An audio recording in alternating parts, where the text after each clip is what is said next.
Alléluia. Je me lève. Continue.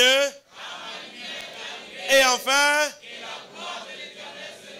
Non, je ne t'entends pas. Je me lève. Continue. Conséquence. Alléluia. Nous avons aujourd'hui l'honneur et la grâce de pouvoir célébrer la génération lumière. Nous avons l'honneur et la joie de pouvoir célébrer la génération lumière. Est-ce qu'on peut acclamer Jésus-Christ Nazareth pour cela? Est-ce qu'on peut vraiment acclamer, je parle du roi des gloires, pour cela? Amen. Ils m'ont dit, papa, nous voulons être la génération lumière. J'ai dit, my God, my God. Une génération qui va impacter, une génération qui va produire des effets, une génération qui va glorifier le nom de Jésus, une génération qui est catapultée pour l'extraordinaire. C'est votre partage dans le nom de Jésus. Amen. Alléluia. Dans ces quelques minutes qui me sont accordées, je veux partager en tout cas ce que le Seigneur m'a mis à cœur. La première des choses, comme toujours, et comme ça a été le cas pour la première génération, on veut dire merci aux parents. Vous êtes là au milieu de nous ce soir, et certainement que vous avez éduqué l'une des personnes qui est là. Certainement que vous avez contribué à l'éducation, vous avez été un instrument entre les mains de Dieu pour que ce que nous puissions établir dans ce jour soit là. On veut commencer par vous dire merci. On veut commencer par dire quoi? Merci. Alléluia. Est-ce qu'on peut acclamer le Seigneur pour la vie des parents qui ont contribué à ce que nous puissions avoir Eboch, que nous puissions avoir quelqu'un qu'on appelle Paul, que nous puissions avoir Jérémie, Hardy. On veut dire merci au Seigneur pour ce qu'il a fait. Amen. Pourquoi c'est important de vous dire merci? Parce que vous savez, dans le plan de Dieu, il a toujours besoin de quelqu'un pour exécuter ses plans. Dans sa parole, il ne va jamais dépasser l'homme. Il va toujours s'associer à l'homme pour faire sa volonté. Alléluia. Dans le livre d'Ésaïe, le chapitre 6 et le verset 9, il est écrit, « Car un enfant nous est donné et un fils nous est donné. » Alléluia. La prophétie a été annoncée 600 années avant. Et la Bible nous dit qu'au temps marqué, il a fallu que Dieu puisse entrer en négociation avec une vierge qui s'appelle Marie et avec un homme qui s'appelle Joseph. Alléluia. Donc pour que s'accomplisse ce que Dieu avait prévu 600 années, il a fallu qu'il rentre en négociation avec un homme, avec une femme, pour que ces plans puissent s'accomplir. Nous croyons que vous avez été des instruments entre les mains de Dieu pour avoir cette génération lumière que nous avons aujourd'hui au nom de Jésus. Alléluia. La Bible dit dans le livre de Matthieu, le chapitre 1, le verset 23, « Voici la vierge sera enceinte, elle enfantera un fils. » Donc il dit, un sauveur vous sera donné. Alléluia. Il dit, on l'appellera. On va donner un nom qui est merveilleux, qui est fait de signes, qui est fait de miracles. En fait, qui sont les présages de ce que Dieu a décidé de faire pour l'humanité. Mais seulement, il a fallu qu'une vierge soit enceinte. Qu'une femme qui s'appelle Marie puisse donner son corps pour que le plan de Dieu puisse s'accomplir. Alléluia. Amen. La Bible nous dit que Dieu n'a pas créé, il a donné.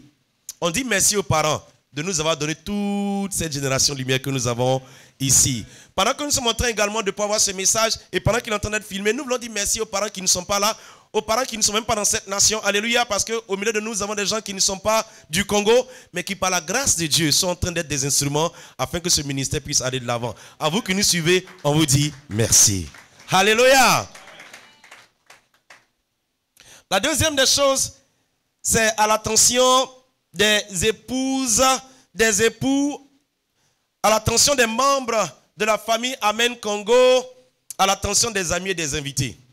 Le second message que j'ai, c'est pour cette catégorie de personnes-là.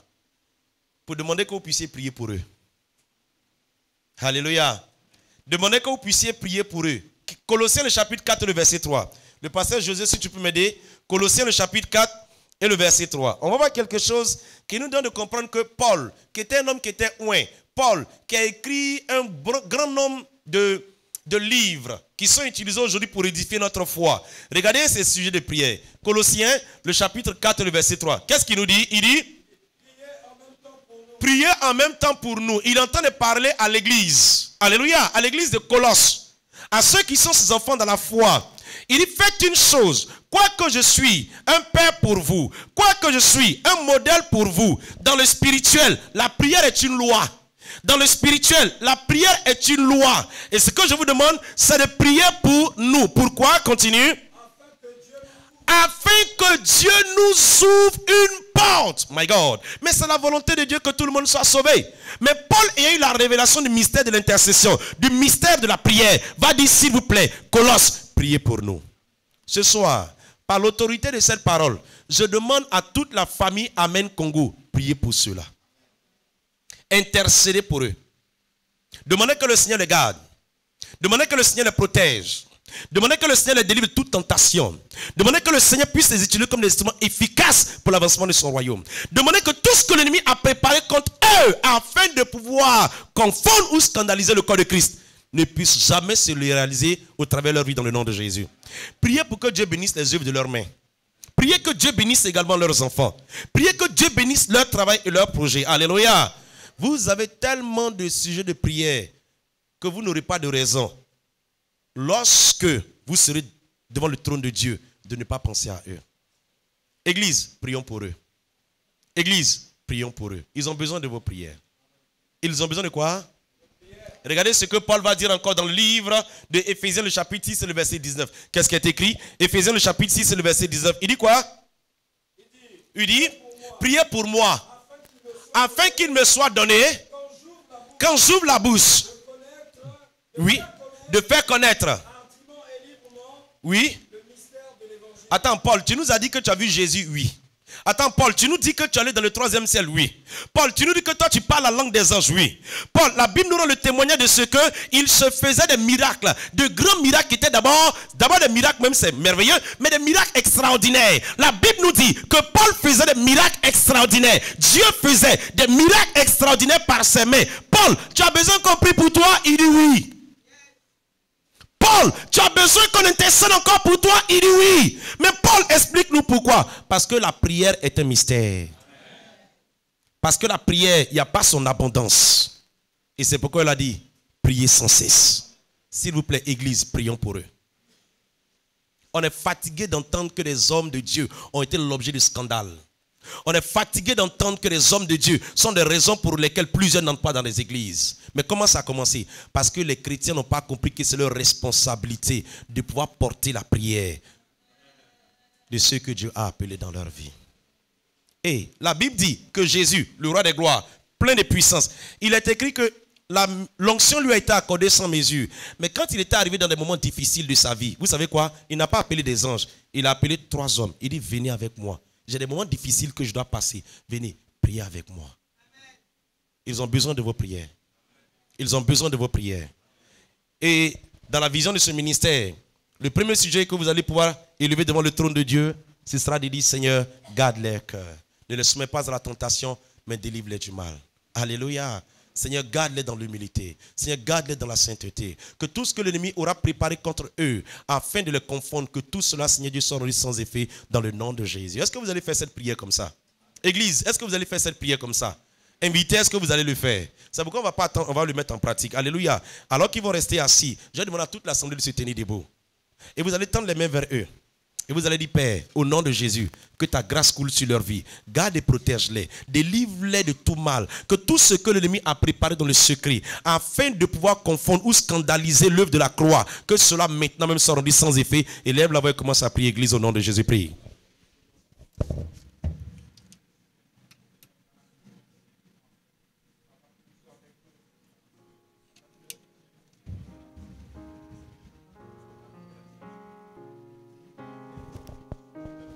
Demande que Dieu les délivre du mal. Que tout ce qui a été prévu contre eux soit rendu sans effet. Que tout décret qui a été pris contre eux soit rendu sans effet. Que tout ce que l'ennemi a préparé dans le secret contre leur vie soit annulé. Élève la main et continue de prier pour eux, s'il te plaît. Demande que Dieu bénisse les œuvres de leurs mains. Les étudiants qui sont au milieu de nous, qu'ils soient la tête et non la queue. Ceux que nos entreprises, ceux que nos commerces, que Dieu les bénisse de manière extraordinaire. La Bible dit, vous servirez l'Éternel et il bénira vos pains et vos eaux. Demande que le Seigneur confirme sa parole dans leur vie au nom puissant de Jésus. Prie. C'est au nom de Jésus que nous avons prié et que nous disons tous ensemble Amen. Enfin, veuillez vous asseoir. Mes derniers propos seront à l'attention de la génération. De la génération quoi? Je n'entends pas. Génération quoi? La génération lumière. Alléluia.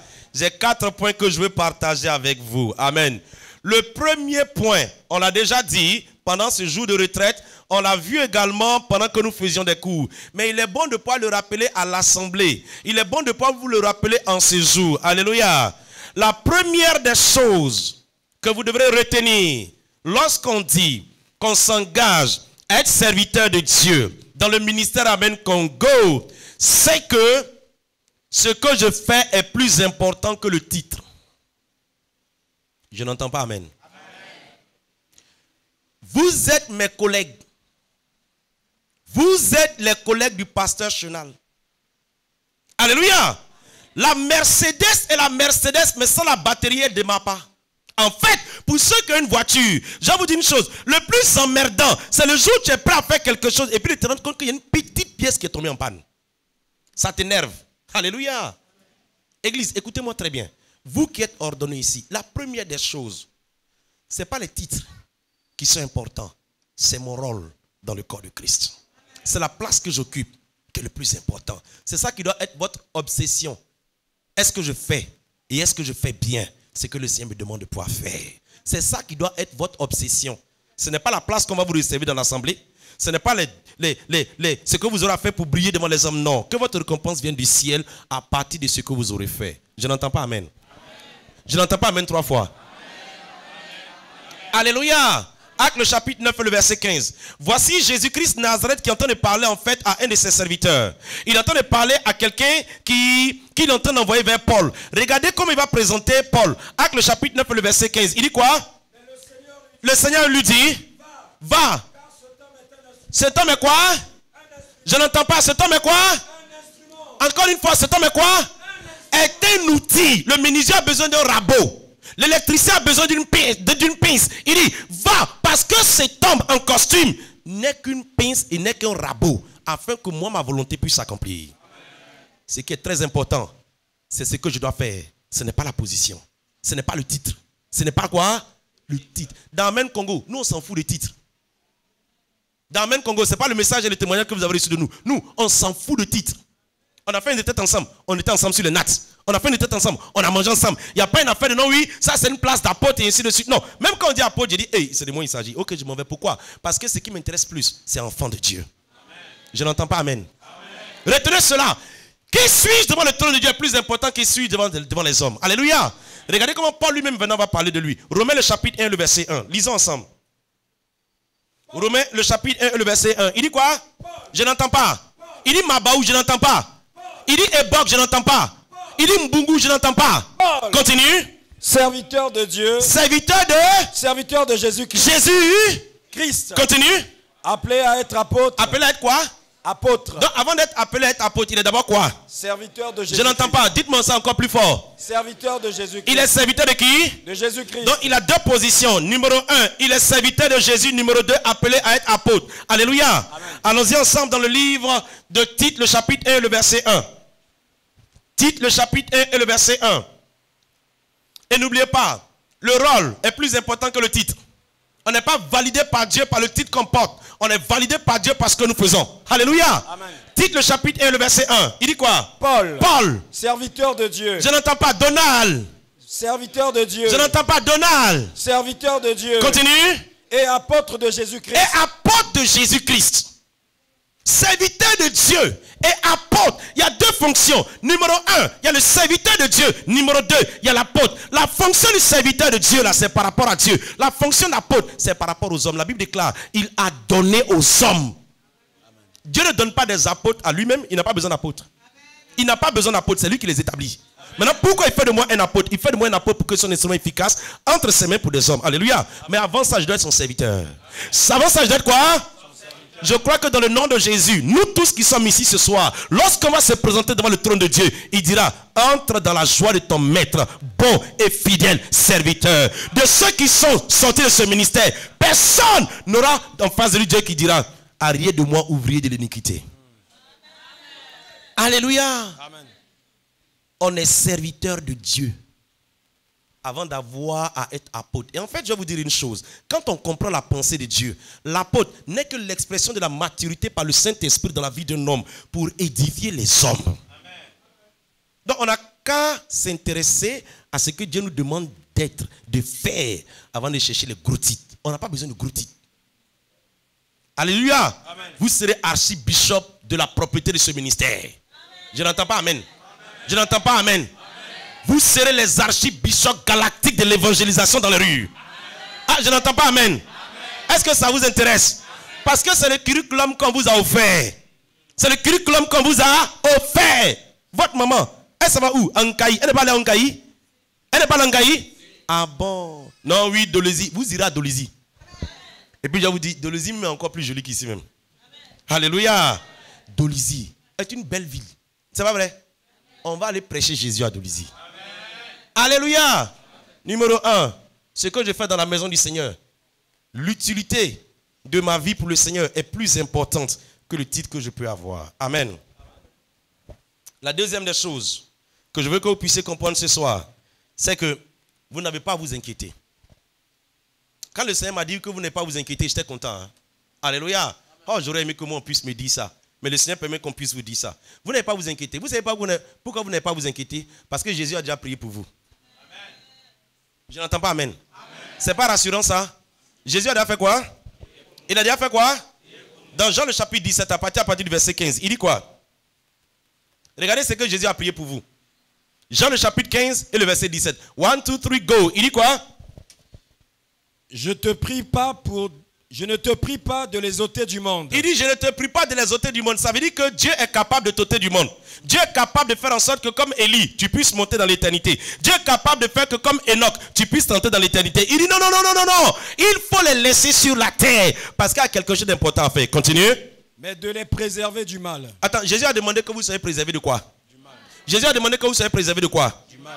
Par l'autorité de la prière de Jésus, aucun mal ne va vous arriver dans le nom de Jésus. Aucun mal ne va vous arriver dans le nom de Jésus. Tout ce qui a été préparé dans le secret contre vous, tout ce qui a été donné comme instruction contre vous, est rendu sans effet à cause de la prière que Jésus a faite. À cause de cela, n'ayez pas peur, servons le Seigneur.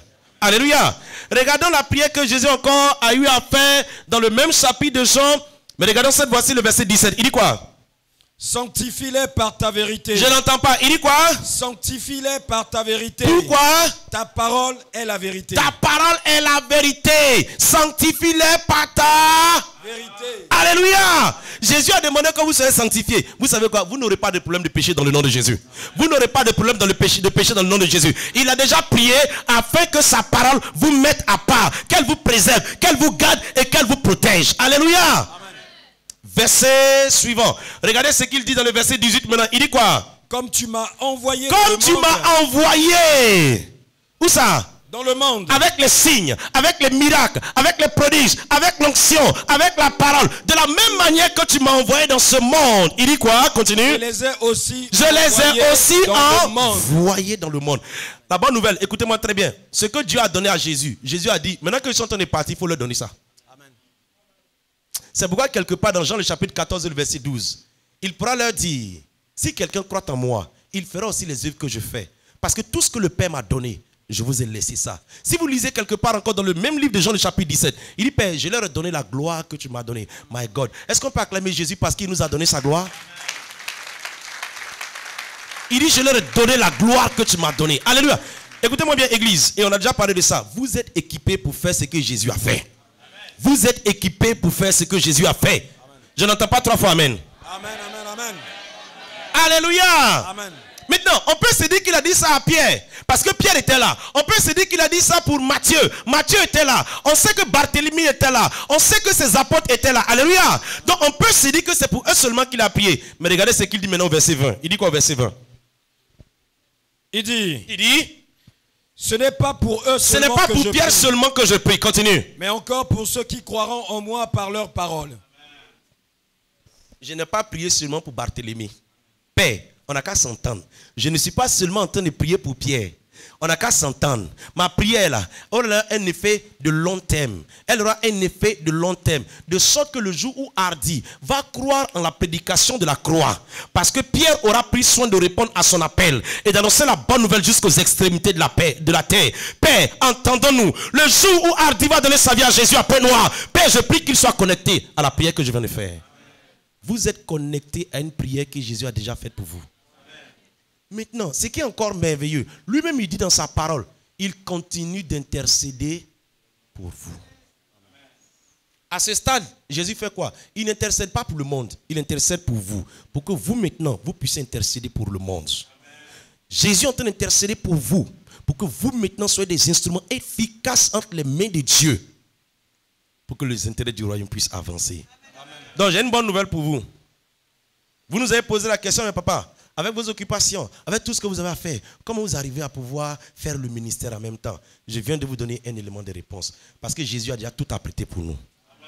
On entre dans le bénéfice de sa prière. Amen. Si vous marchez avec cette conscience, vous verrez que l'œuvre de Dieu, vous allez la faire avec joie, vous allez la faire avec aisance. Alléluia. Amen. Troisième des choses que je veux donner comme conseil à mes collègues. Collègues, nous sommes quoi, Paul? Nous sommes quoi? Nous sommes quoi? On est collègues. Nous sommes de quoi? C'est tout. Ils sont un peu choqués. Papa, on n'est pas habitué à ça. Je le dis pour qu'on puisse démystifier. On va venir à ce titre de non, je suis archibishop. Pardon, laisse ça. Alléluia. Je n'ai pas dit, et je ne suis pas en train de sanctionner le fait qu'on ne puisse pas honorer des serviteurs de Dieu, qu'on ne puisse pas honorer des dévanciers. Mais je vais vous aider en vous disant que ce n'est pas le titre qui est important. C'est ce que je fais dans la maison du Seigneur qui est important. La Bible nous dit que Dieu, des hommes ont commencé à faire par là pour dire non, on sert un peu trop le mfoubou là, on sert un peu trop. Quand c'est les safou là, quand c'est les gens de Pointe-Noire, on leur donne trop de safou. Les veuves de Pointe-Noire, on leur donne beaucoup de safou. Nous on a remarqué que les veuves de Brazzaville, on leur donne pas assez de safou. La Bible nous dit que Pierre s'est assis avec ses autres collègues et puis ils se sont dit, écoutez, qu'est-ce qu'on doit faire? Ils ont dit, bon, on n'a qu'à choisir des hommes qui soient comment? Remplis d'Esprit Saint et qui soient comment? Intègres pour servir à des tables. My God. Troisième des choses que je vous donne comme conseil. Aimez. Faites quoi? Hein? Je n'entends pas, faites quoi? Hein? Est-ce que vous savez que l'amour est une puissance? Là où il y a l'amour, Satan ne peut pas être là. C'est pourquoi l'une des choses qu'il va utiliser de manière efficace et qu'il continue d'utiliser, c'est de créer la division. Aimez. Maintenant le Seigneur dit, aimez-vous les uns les autres. Vous savez pourquoi? Je me suis assis et dit, mais Seigneur, pourquoi tu ne demandes pas de pouvoir aimer le monde? Non, il attend à ce que nous puissions aller exprimer l'amour du monde, l'amour de son Père au monde. On est d'accord, non? Mais il arrive des moments où vraiment on a besoin de se sentir aimé. Paul, ce n'était pas facile pour lui, avec toutes les difficultés qu'il traversait. Et donc quand c'est comme ça, il dit, quand vous aurez besoin de sentir de l'amour, quand vous aurez besoin d'être rechargé de l'amour, vous savez ce que vous devez faire? Tournez-vous vers un autre chrétien, parce qu'il est un instrument entre mes mains. Il est censé pouvoir vous équiper pour que vous puissiez. Donc ça nous montre que l'amour est une puissance pour continuer dans le ministère. On vous l'a déjà dit, soyez prêts, on va vous critiquer. On va faire quoi? Hein? On va vous jalouser.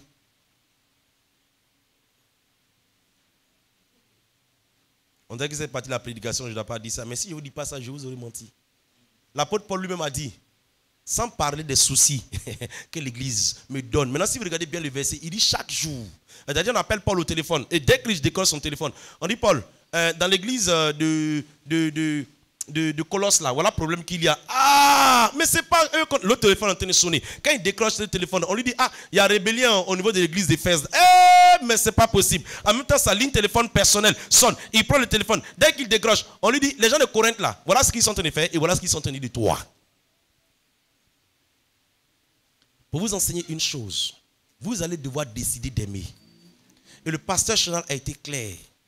L'amour, vous allez devoir décider d'aimer. Maintenant, quand il s'agit de l'amour, l'arme la plus puissante que l'ennemi pourra utiliser, que le monde pourra utiliser, c'est ce qu'on appelle l'offense. L'offense, c'est quoi? C'est soit une parole, soit une action dont l'objectif est de créer en vous une blessure. L'objectif, ce n'est pas que ce soit vrai ou que ce soit faux. L'objectif, c'est de faire en sorte que vous puissiez tomber dans un piège. Et une fois que vous êtes dans ce piège, sans le réaliser, vous êtes en train de tourner en rond. Refusez de vous laisser blesser. Ça va faire mal, et je vous le dis. Il y a des fois qu'on entend des choses. Des personnes pour lesquelles vous aurez prié retourneront vers vous ou contre vous avec la langue vont dire des choses. Ça va faire mal. Des personnes vers lesquelles vous irez pour faire l'œuvre de Dieu, un jour vont se lever. Après avoir expérimenté la grâce et la faveur de Dieu au travers de vous, au travers de vos vies, vont dire et faire des choses, ça fait mal. Mais vous savez, Jésus a donné un modèle. La Bible déclare qu'à la croix, il a regardé dans le monde spirituel et il voyait une activité de démon. Les hommes n'étaient que des marionnettes. Il a dit, Père, pardonne-leur.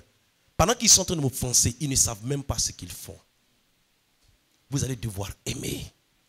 L'amour est une puissance. L'amour est une puissance. L'amour est quoi? Une puissance. Et la dernière des choses maintenant que je veux vous dire, avant que nous puissions prier et que nous puissions mettre de l'huile également sur chacune de vos vies, c'est que le Seigneur vous a donné deux choses d'abord. C'est que le Seigneur vous a donné un modèle qu'on appelle celui de l'humilité. Le modèle de quoi? L'humilité. Il dit, vous m'appelez maître et vous avez raison. Mais vous savez quoi? Moi, je vous lave les pieds. Et le pasteur a donné une belle définition de l'humilité. Il dit, c'est renoncer à ses droits. Tu as des droits, mais tu renonces. Et elle a dit, parce que le Philippien nous le dit, on a tous médité ça ensemble, n'est-ce pas? La Bible déclare, considérez aussi les intérêts des... Ayez en vous les sentiments qui étaient en... Lequel n'a fait quoi? Lequel n'a point? Lequel existait en forme de... N'a point? D'être l'égal de Dieu. Continue. Mais s'est dépouillé lui-même. Il s'est dépouillé lui-même. On l'a pas obligé. Continue. Se rendant obéissant. Se rendant obéissant. Jusqu'à la mort. Jusqu'à la mort. Même jusqu'à la mort de la croix. C'est l'humilité qui permet d'obéir. C'est l'humilité qui permet d'obéir. C'est l'humilité qui permet d'obéir. Église, ici, là, vous qui êtes en train de vous joindre à nous, on attend de vous de l'humilité. De l'humilité. Et moi, l'une des plus belles expériences de l'humilité, quand je lis la parole de Dieu, c'est Jésus et la femme attrapée en flagrant délit d'adultère. On envoie cette femme. Et puis on dit, hey, toi tu dis que tu es le fils de Dieu, n'est-ce pas? Ok, si tu es le fils de Dieu, tu es censé défendre la loi. Cette femme a été prise en flagrant délit d'adultère. Dis-nous, Moïse a prescrit qu'on puisse la lapider. Certainement qu'ils avaient déjà même les cailloux dans la main. Ils sont venus certainement avec les cailloux dans la main. Ils ont poussé la femme. Et ils disent maintenant, on attend que tu dises quelque chose. Jésus était tellement célèbre qu'on peut imaginer qu'il y avait tout un monde qui était autour de lui. Mais regardez ce que Jésus fait. Il se met au niveau de la pécheresse. Pas parce qu'il va pécher, mais il se met au niveau pour lui donner un réconfort. Pour lui dire, dans cette situation-là, je ne t'abandonnerai pas. Je ne te laisserai pas seul. Il se met à son niveau. La Bible dit, pendant qu'ils ont continué de pouvoir lui poser des questions, il va se relever pour commencer à la défendre. Il dit, lequel d'entre vous n'a jamais péché? Celui qui n'a jamais péché là, il n'a qu'à lancer le premier là, Pierre. Lisez très bien la parole de Dieu et voyez l'ordre dans lequel ils sont partis. On dit les plus vieux ont commencé. Ils ont commencé à reculer. Ils ont commencé à reculer. Ils sont partis. Pourquoi? Parce que leur conscience leur rappelait que en fait, devant la loi de Dieu, quand tu as transgressé un commandement, tu as transgressé tous les commandements. Et que le seul moyen de pouvoir se présenter devant Dieu, dorénavant, s'appelle la grâce et non pas tes efforts. Amen. La Bible dit qu'il s'est encore rabaissé. Jésus-Christ de Nazareth. My God. Aujourd'hui, hey, à cette époque-là, si c'est Donald allait fuir. Toute une foule qui vient. Donald allait faire quoi? Donald allait faire quoi? Hein? Il allait fuir. Mais Jésus est resté encore avec la femme. Quand ils sont tous partis, il va se relever maintenant. Il va dire, femme, où sont ceux qui voulaient te tuer? Elle va dire, Seigneur, il n'y en a plus. Il va dire, bon, moi non plus, je ne te condamne pas. C'est vrai qu'on voit de l'amour dedans. C'est vrai qu'on voit de la compassion dedans. Mais moi, je vois de l'humilité. Je vois quelqu'un qui a toute une puissance. Je vois quelqu'un de majestueux. Je vois la parole de Dieu, mais qui décide de rester avec ce qui est sale. Qui décide de rester avec ce qui est souillé. Qui décide de pouvoir protéger ce qui n'est pas parfait. Afin de lui donner l'opportunité d'avoir une nouvelle vie. Église, on va aller chez des gens, on va aller prêcher, on va aller annoncer, on va laisser nos titres. On s'en fout de savoir que tu es pétrolier. Quand on va parler de Jésus-Christ, on s'en fout de ton pétrole. On s'en fout de quoi? Hein? Non, oui, je suis directeur. On s'en fout de ton directeur là. On s'en fout de ton... On s'en fout de ça. Ce qu'on veut, c'est quelqu'un qui va descendre de son piédestal et qui va se mettre à mon niveau, parler le langage que je comprends pour m'aider à accepter le Seigneur Jésus. Ce sera votre modèle. Ce sera votre quoi? Ce sera votre quoi? Je n'entends pas 3 fois modèle. Une fois, deuxième fois, et enfin, l'humilité.